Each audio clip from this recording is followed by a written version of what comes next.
How you doing? He's doing well. He's on vacation. Is he? Yeah. So he sent us. Sent you guys, huh? Yeah, he sent us down here. Huh? Y'all at the second string, are you? I wouldn't call it that.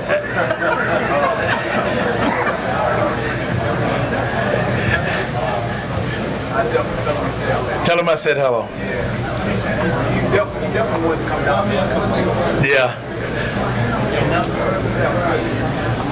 Good deal.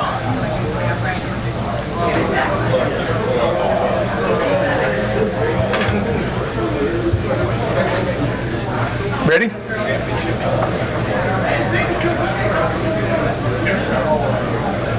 All right.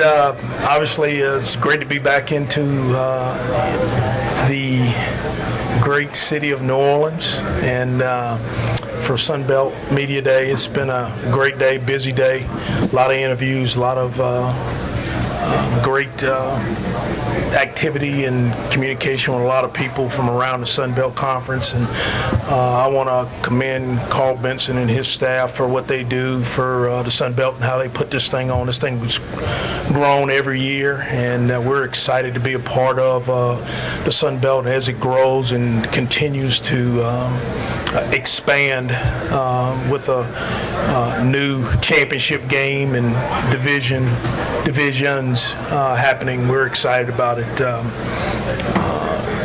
At Texas State, obviously, it's year 3 for our program. Since we got there, we're excited about where we're headed. It's been a great off season for us. We had a great recruiting class. They all reported, all but 2 guys that didn't report on June 2nd. June 4th, reported for second session on July 9th. So we've had our entire team in San Marcos for a good bit of time. It's been a great summer. It's, again, year 3, and we feel like now we're starting to grow the program in the direction that we want to grow it in. I tell people this: year 1, we had 62 scholarship athletes on our team. Year 2, we had 68 scholarship athletes on our team.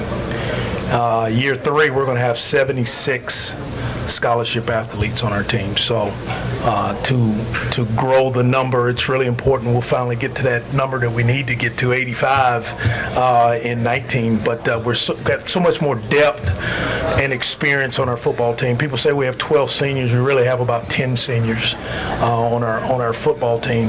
But we're excited about where we're headed. Again, we've had a great summer training, 8-week cycle. Our strength coach does an unbelievable job, Aaron Burkhart. He's the best in the business in my mind.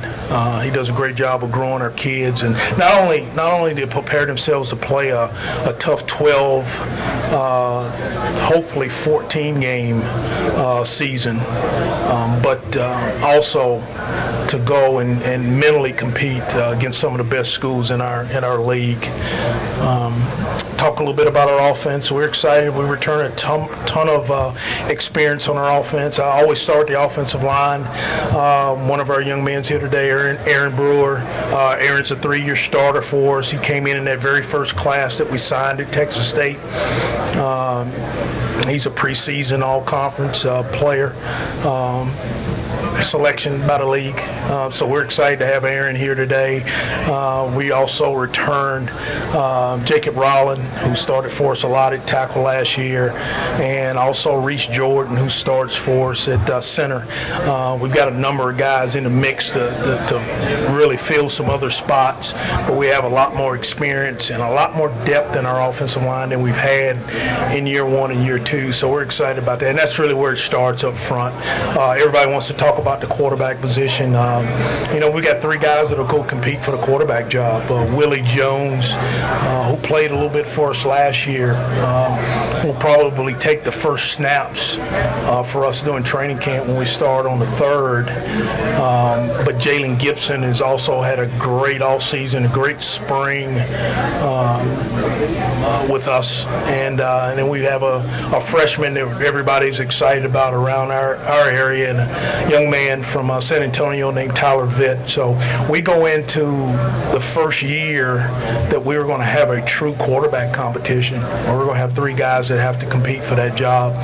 We're excited about the running back position. We've got a number of guys and depth at running back.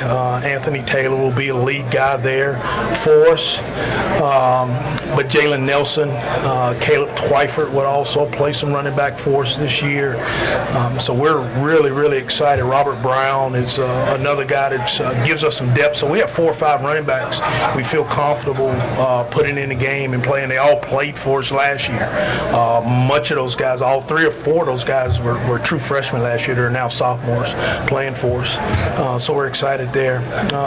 Receivers, again, we've really gone from year 1 receiver core that we didn't know who our receivers were in year 1 to now having a very good group of receivers. And also we signed 5 receivers in this past class that are all talented, athletic guys. The lead guy coming back for us is Tyler Watts, who had over 40 some odd catches for us last year and a number of touchdowns. Very good slot receiver for us. We returned Mason Hayes, who Mason was hurt for us for most of the year. After we played UTSA, we didn't have Mason for the rest of the season. So we're excited to get Mason back.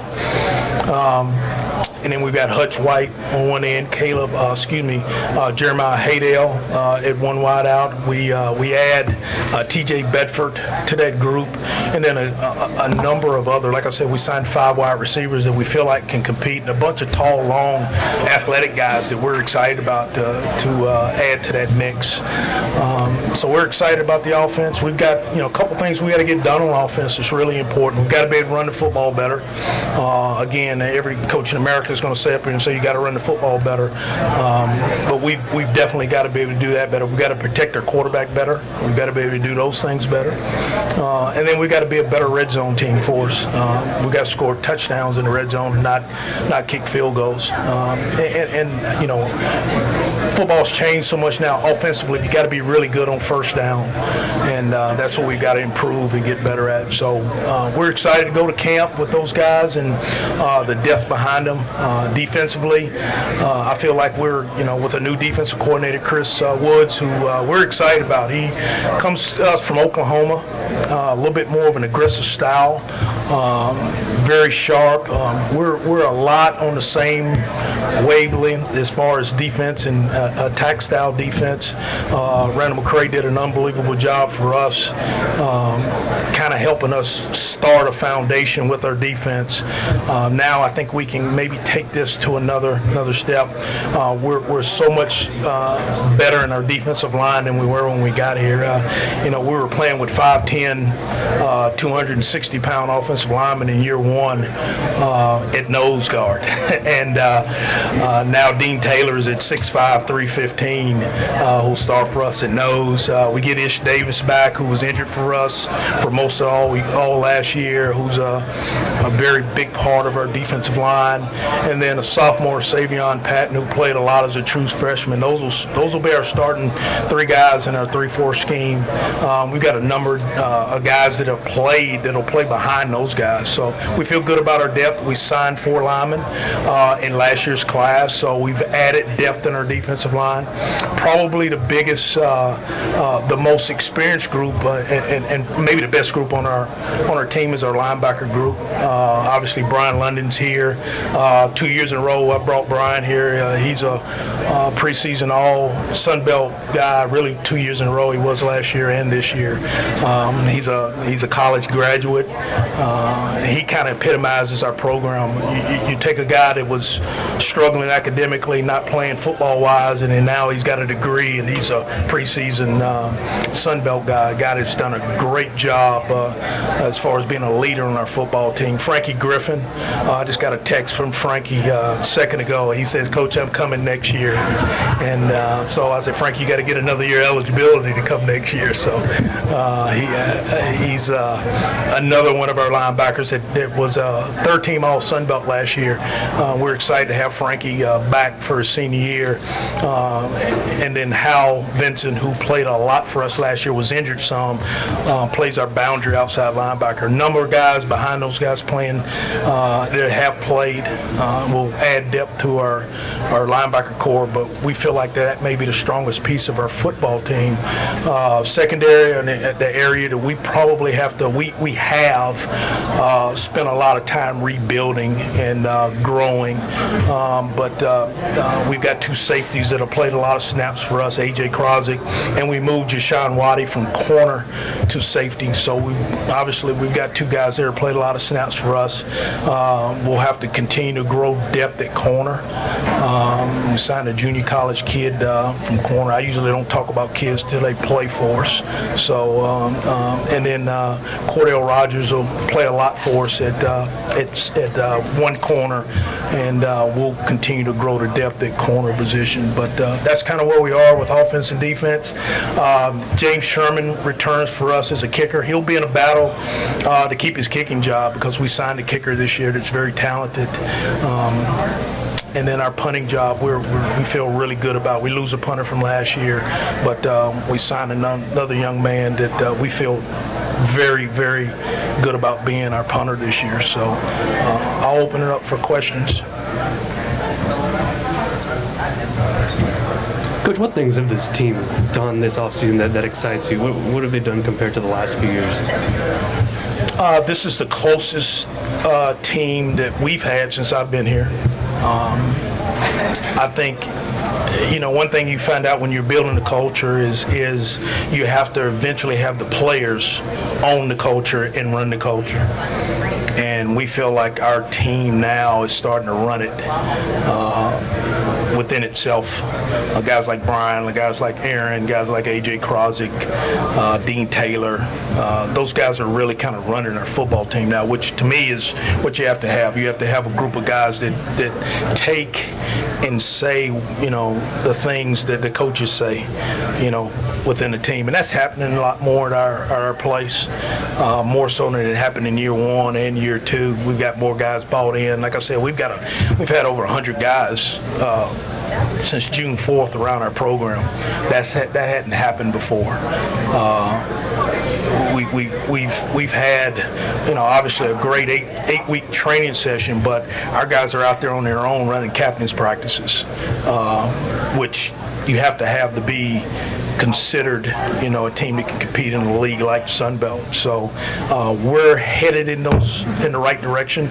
Are we there yet? No. Are we closer? I think so. So we'll keep going.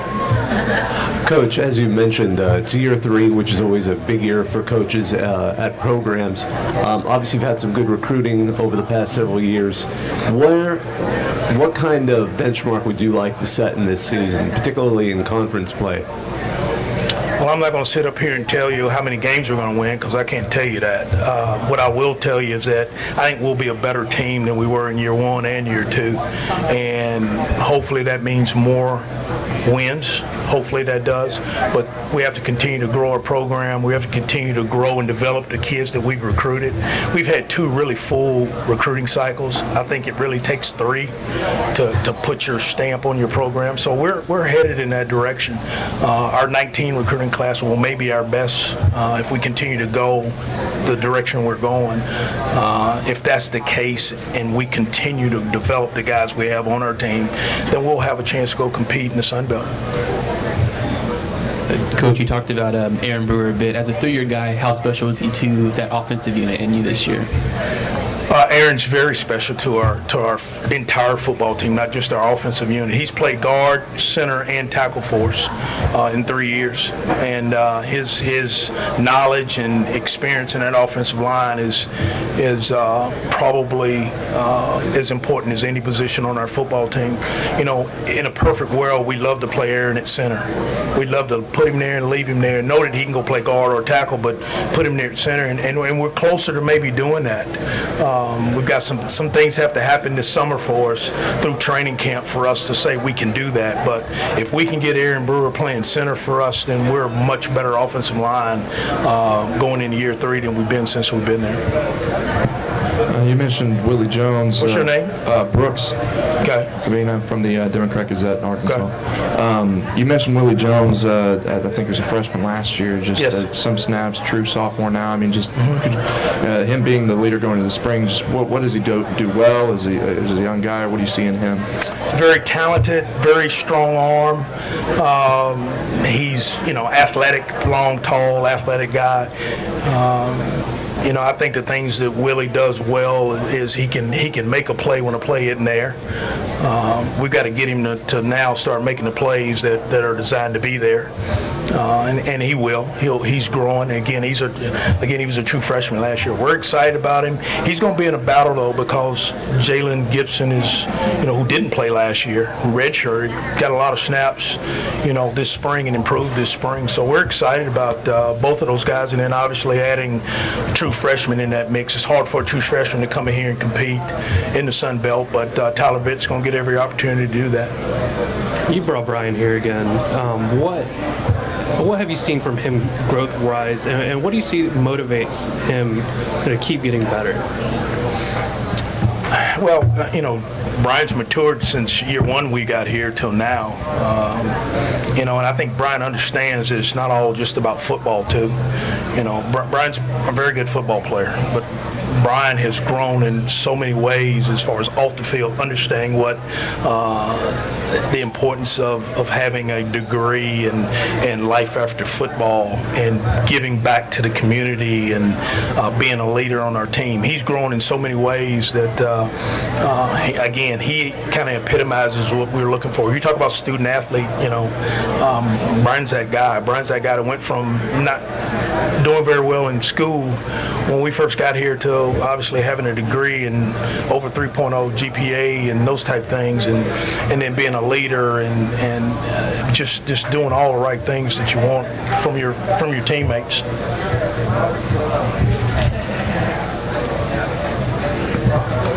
Going into camp, what do you've highlighted some of the guys and some things that excite you, but what excites you the most going into camp, and what things are you still concerned about while you head into camp? What excites me more is I think this team's a lot closer than any team that I've been associated with since I've been here. I think this team has a purpose going into camp.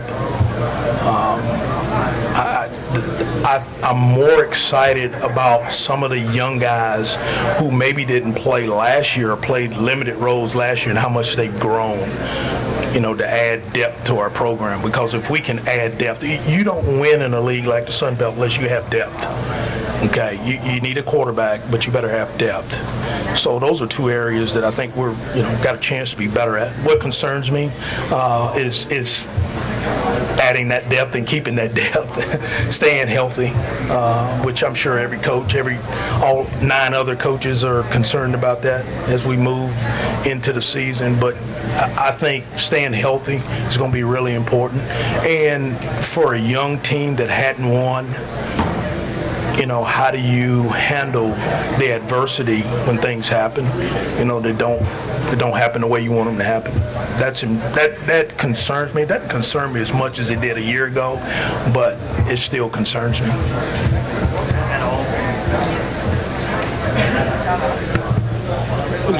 With a young team that may not know how to win, do you still kind of have to teach them the things to do to go out and win? No question. Yeah, there's no doubt. You gotta, the thing that we talk about is how camp used to be. Now you have 25 days, of practice, 25 practice opportunities. It used to be, how do you get your installation in and all those things. Our installation's already in. Our offense, defense, special team, it's already done. I mean, they've been on our campus all summer long. So now it's about situational football, teaching them how to, when you're up by 3, how do you handle that? When you're down by 4, how do you handle that?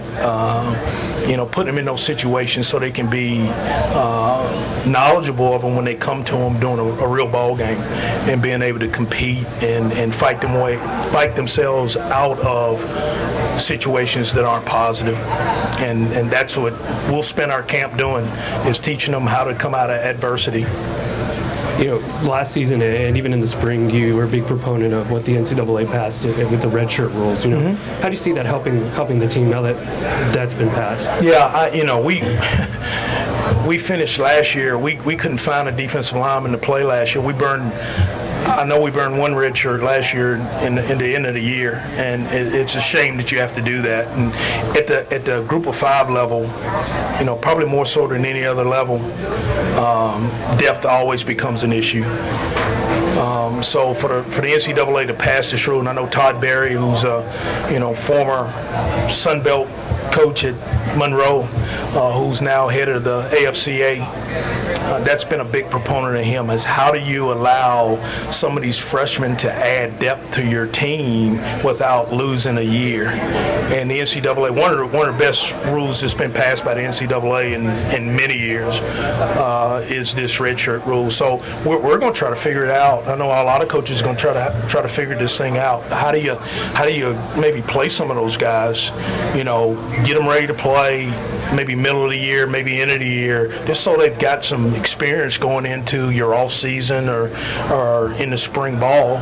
If you truly need them, then you've got them there. They're prepared to play. If you play them in the middle of the year, they're ready to play for you and give you significant snaps later in the year when you may have some injuries. So it's going to be a big part of what we do coming back with our coaching staff and talk about, pinpointing the 4, 5, 6 freshmen, maybe more than that might be ready to play in those 4 games. You talked a little bit about that you want to see the team run the ball better and protect the quarterback. How big is having depth in that offensive line going forward to be able to do those things you want to accomplish this year? Well, the depth on the offensive line gives you more competition in the offensive line, which the more competition you have, the better your offensive line is.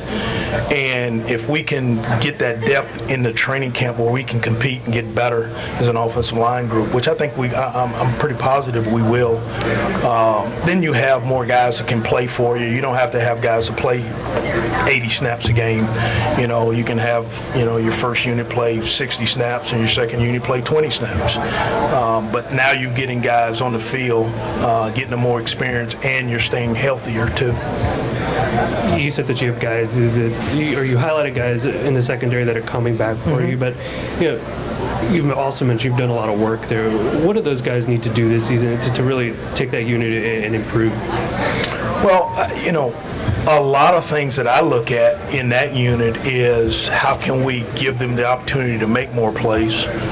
We were a little bit of a zone vision break coverage team in the past. Now we're going to be a little bit more of a man-matched team in the secondary. So we've got talent in that secondary. Guys like Josh Newman, Preston Demery, they need to play for us and get opportunities to go make more plays on the ball when the ball's thrown.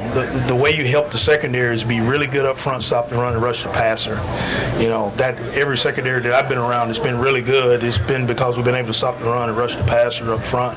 So if we can do those things up front by being a little bit more aggressive, then it gives our secondary a chance to make a few more plays.